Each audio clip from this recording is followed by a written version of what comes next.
Your Excellencies, distinguished guests, may I ask you to take your seats, please? Thank you.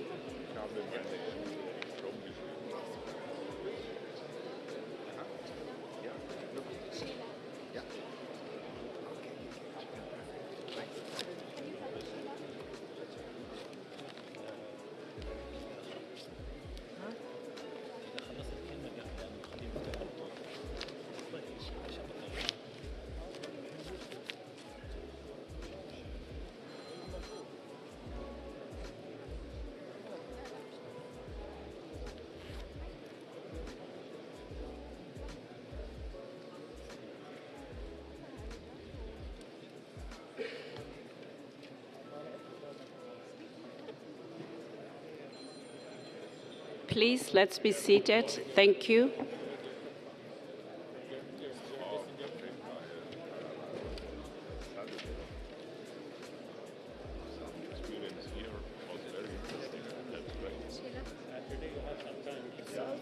No, I still need her because she's put an earpiece, but I also have this, so one of them has to go.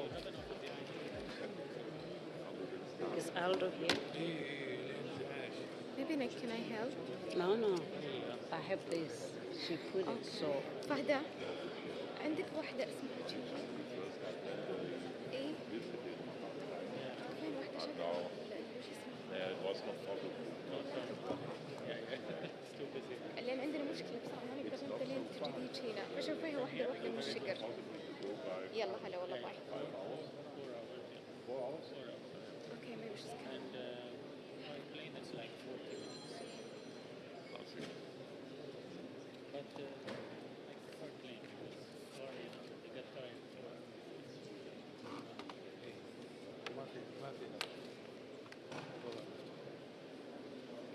Can you talk? No. They only talk to me. Only.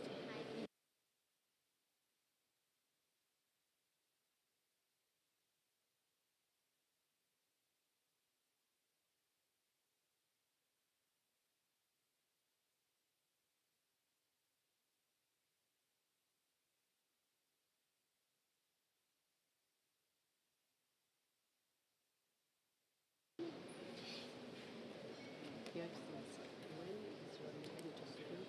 Please press, and then I will tell you. But you must first press that to turn green. When it's green, it should show. I will turn it red, and then when it's red. Distinguished guests, Your Excellencies, my name is Sheila Khama, and I have the pleasure of being your moderator this morning. Without much ado, I'd like to invite His Excellency, the Saudi Kingdom's Minister of Industry and Mineral Resources, to say a few words. Your Excellency.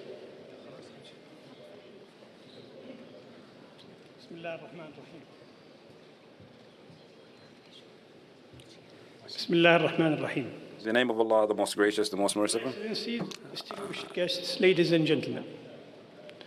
It is my pleasure to welcome you here in Riyadh for our Ministerial Roundtable. As you can see, the turnout today is impressive. Thank you for being here. More than 60 countries are represented. Your participation shows that you care.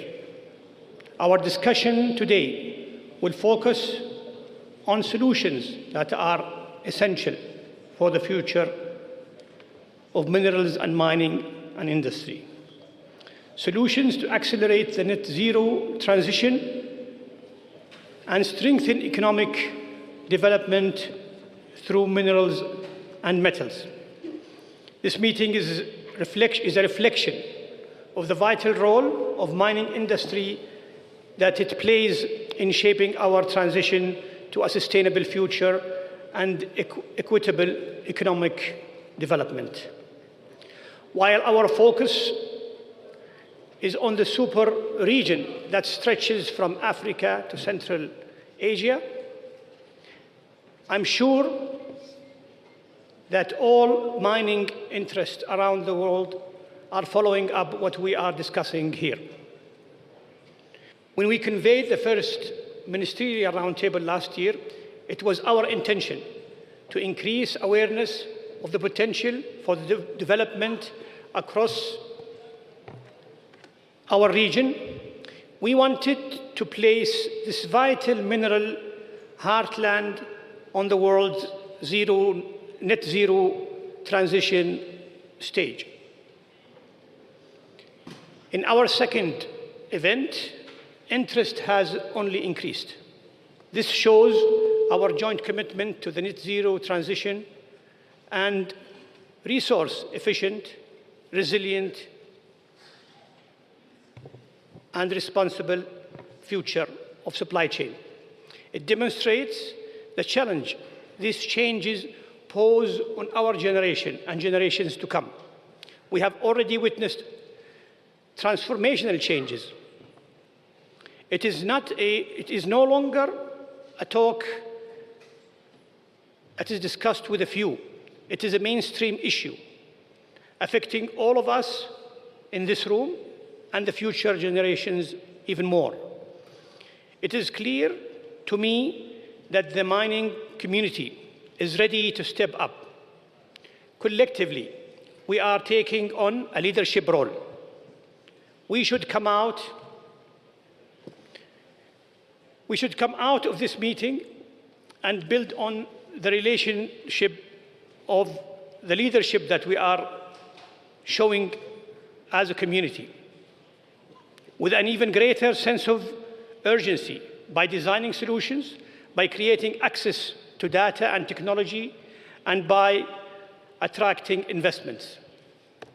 We will discuss decarbonization and responsible supply chains that can satisfy global demand and reduce global dispute. We all know that control of natural resources can lead to geopolitical challenges.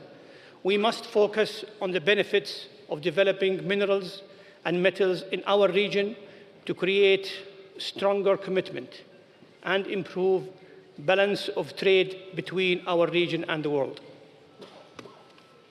It is undeniable that the world needs more minerals and metals. The World Bank estimates that extraction of energy transition minerals will need to increase 5-fold by 2050 to only meet demand for clean energy technologies. The US Government Accountability Office also highlights the pivotal role of secure and reliable supply chains for everything from tech to automotive, from green energy to national defense. Our region can become a major bridge in global transition. Our region is the home of almost half of the world population, yet contributes to only 11% of global GDP. This points the high potential for the nearly 80 countries that make up the region, and possibly to be a game changer in terms of optimizing technology, community engagement, and responsible practices as a new industrial revolution begins. We must ensure that we drive the transition of traditional industries with smart technologies while caring for our environment, caring for the workforce, as well as individuals who are affected by these changes. The changes are truly important for our planet and the 8 billion people living in it. As an industry, we must earn our license to operate. From exploration, extraction, to production and logistics, trust is key. The trust of all stakeholders involves upstream, midstream, and downstream. We need to prove ourselves as legitimate and responsible participants in the net zero transition. We must listen and learn from the committees we are working with. The path of the future will inevitably bring challenges, and that's why we have to be prepared. We need to strengthen the trust and build a reputation for stability, agility, and urgency. I believe our role as governments is to be catalysts for change. Our meeting today should provoke discussion, create lasting relationships, and help create a future that is both responsible and sustainable. To achieve this, we need to openly share the things we have learned. We need to share solutions for the net zero transition. And let me share our own experience here in Saudi Arabia. We took last year's mandate seriously, and we were able to achieve tangible results. For example, we further strengthened our regulatory framework to de-risk investments in mining, to de-risk investment in exploration, production, and processing. Tenors are now almost entirely shielded from political risk. We also were able to attract investments, sizable investments exceeding $32 billion in 2022 alone. We initiated the first auction for the sites at the Arabian Shield, attracting 20 participants from the global community, bidding on a digital platform. We grew our value chain in gold, phosphate, and also we started the development of electrical vehicle ecosystem. We achieved these results while facing the headwind the entire world is facing.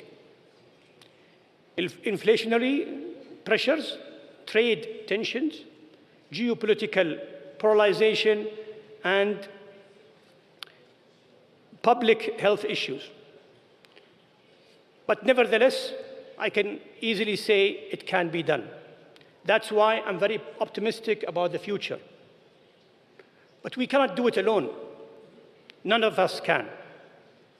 Together, we have a stronger voice when decisions about our future are made.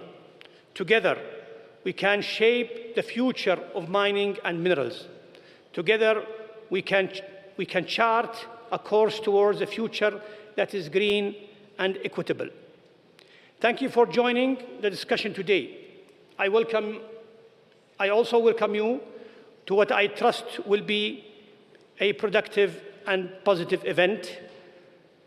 With this, I declare the proceeding of the second Ministerial Roundtable open. With that, I hand over to Sheila. Thank you.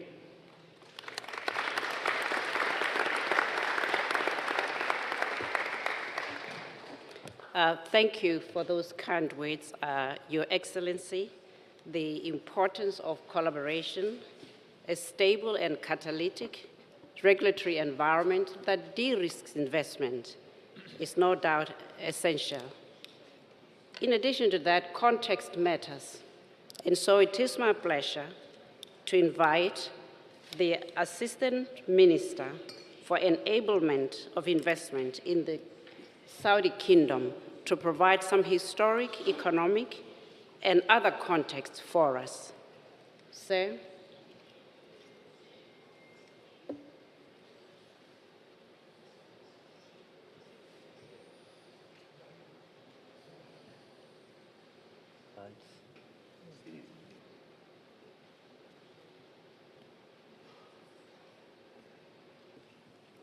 Good morning. Your Excellencies, distinguished guests, what a pleasure to be among you all today. Operators, if you can please share the slides.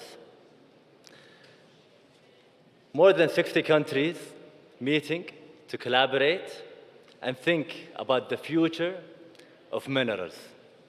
But before we get to the future, I want to touch upon our history and our deeply rooted historical connections.